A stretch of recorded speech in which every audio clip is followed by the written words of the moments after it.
बिस्मिल्लाह अर्रहमान अर्रहीम। मुअज़्ज़ज़ नाज़रीन अस्सलामु अलैकुम।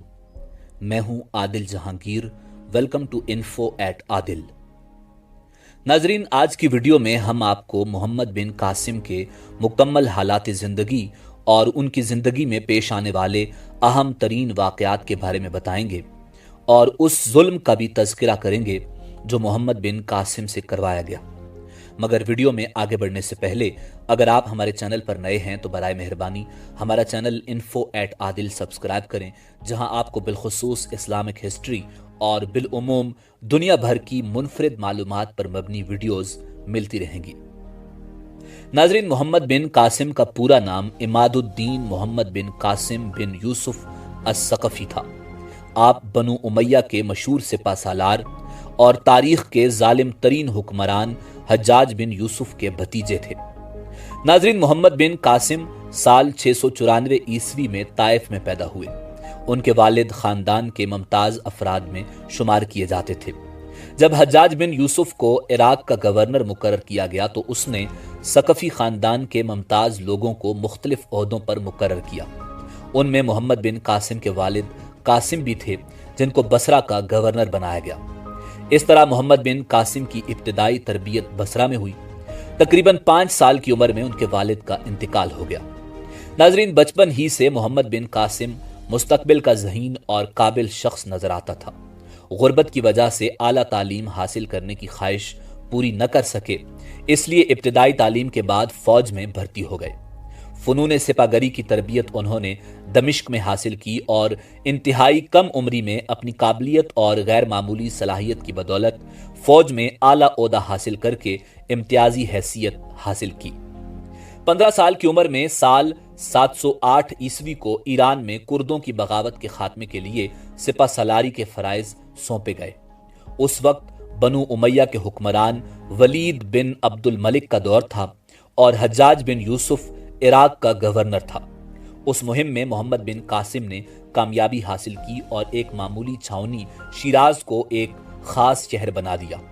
उस दौरान मोहम्मद बिन कासिम को फारस के दारुल हुकूमत शिराज का गवर्नर बनाया गया।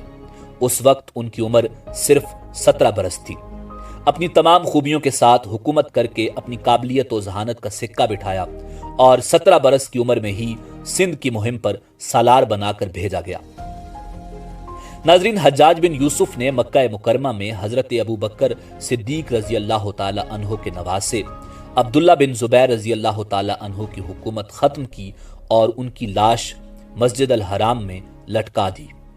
फिर वो इराक गया और हजरत अबू बकर सिद्दीक रजी अल्लाह ताला अन्हो के भांजे के बेटे अब्दुर्रहमान बिन मोहम्मद के खिलाफ जंग की, जिन्होंने हज्जाज बिन यूसुफ के खिलाफ बगावत का ऐलान किया था, क्योंकि हज्जाज एक जालिम तरीन शख्स था। उनका साथ मारूफ रावी और हदीस के उस्ताद अतिया इब्ने साद ओफी ने दिया था। वो काफी बूढ़े हो चुके थे, मगर उस बगावत की नाकामी के बाद कूफा से ईरान चले गए। शिराज में मोहम्मद बिन कासिम ने अतिया इब्ने साद ओफी को गिरफ्तार कर लिया।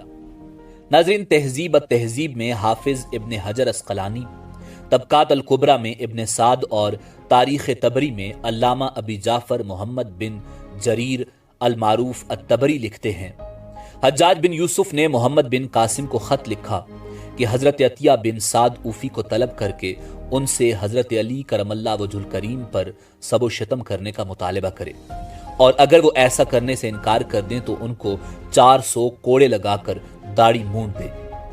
मोहम्मद बिन कासिम ने उनको बुलाया और मुतालिबा किया कि हजरत अली करमल्ला वजहुल करीम पर सबो शितम करो। उन्होंने ऐसा करने से इनकार कर दिया तो मोहम्मद बिन कासिम ने उनकी दाढ़ी मुंडवा कर 400 कोड़े लगवाए। उसके बाद वो खुरासान चले गए। नाजरीन, वो हदीस के सिक्का रावी थे। नाजरीन, मोहम्मद बिन कासिम के हवाले से ये बात तारीख की जिन किताबों का हवाला हमने दिया उन किताबों में मौजूद है। हमारे नाजरीन अक्सर हवालाजात के बारे में सवाल करते हैं कि ये किस किताब में और कहां लिखा है। नाजरीन, ये वाकया हाफिज इब्ने हजर अस्कलानी ने तहजीब तहजीब की जिल्द नंबर 7 के सफ़ा नंबर 226 पर ابن سعد نے الطبقات الکبریٰ کی جلد نمبر 6 کے صفحہ نمبر 305 پر اور علامہ ابی جعفر محمد بن جریر المعروف الطبری نے تاریخ طبری کی جلد نمبر 11 کے صفحہ نمبر 641 پر لکھا۔ ناظرین، عمان میں معاویہ بن حارث اللافی اور ان کے بھائی محمد بن حارث اللافی نے خلیفہ کے خلاف بغاوت کر دی، جس میں امیر سعید مارا گیا۔ محمد اللافی نے اپنے ساتھیوں کے ہمراہ مکران میں پناہ حاصل کر لی، جہاں راجہ داہر کی حکومت تھی۔ سندھ پر محمد بن قاسم کے حملے کی ایک وجہ ان لوگوں کو گرفتار کرنا تھی۔ اس کے علاوہ اموی سلطنت میں وسعت پیدا کرنا اور تجارتی راستے پر تسلط قائم کرنا اس حملے کی وجوہات تھی۔ ایک روایت کے مطابق جب راجہ داہر نے چند خواتین کو گرفتار کیا جو تاجروں کے ساتھ آئیں تو انہیں چھڑوانے کے لیے محمد بن قاسم نے سندھ پر حملہ کیا۔ ناظرین، محمد بن قاسم کو 17 سال کی عمر میں ہی سندھ کی مہم پر سالار بنا کر بھیجا گیا۔ محمد بن قاسم کی فتوحات کا سلسلہ سال 711 عیسوی میں شروع ہوا اور سال 713 عیسوی تک جاری رہا۔ انہوں نے سندھ کے اہم علاقے فتح کیے اور ملتان کو فتح کر کے سندھ کی فتوحات کو پایہ تکمیل تک پہنچایا، مگر شمالی ہند کی طرف بڑھنے کی خواہش حالات نے پوری نہ ہونے دی۔ محمد بن قاسم کم سن تھے، مگر اس کم سنی میں بھی انہوں نے نہ صرف ایک عظیم فاتح کی حیثیت سے اپنا نام پیدا کیا بلکہ ایک کامیاب منتظم ہونے کا بھی ثبوت دیا۔ انہوں نے تقریباً 4 سال سندھ میں گزارے، مگر اس مختصر عرصے میں انہوں نے فتوحات کے ساتھ ساتھ سلطنت کا اعلیٰ انتظام کیا اور سندھ میں ایسے نظام حکومت کی بنیاد ڈالی جس نے انصاف کے تمام تقاضوں کو پورا کیا۔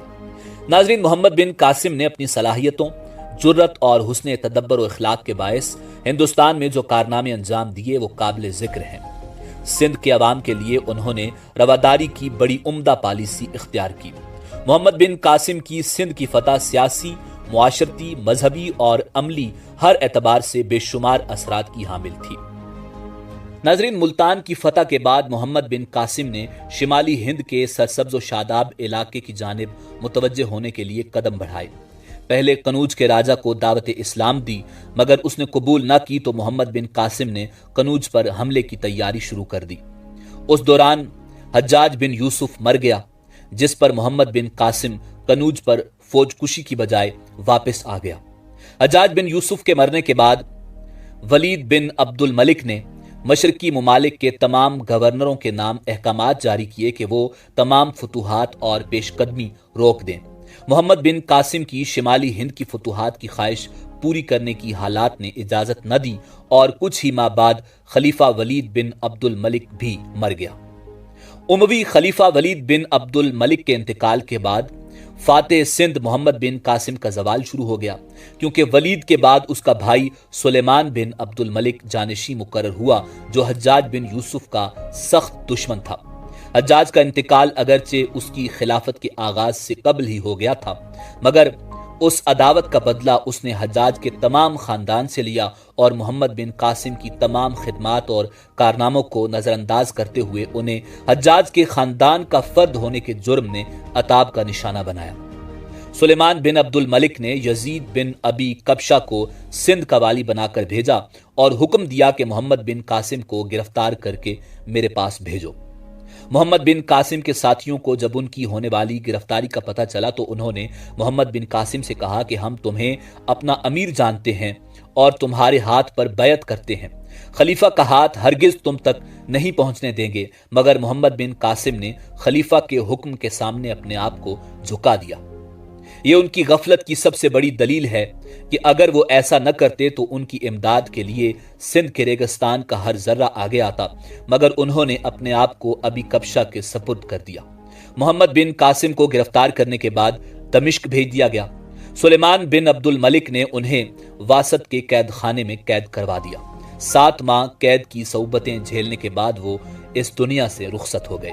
اس طرح محسن سلطنت کی خلیفہ نے قدر نہ کی اور ایک عظیم فاتح محض خلیفہ کی ذاتی عداوت و دشمنی کی بنا پر اپنی زندگی سے ہاتھ دھو بیٹھا، مگر انہوں نے جنگی صلاحیتوں، جرت اور حسن تدبر و اخلاق کے باعث ہندوستان میں جو کارنامے انجام دیے وہ تاریخ میں سنہری حروف سے لکھے گئے۔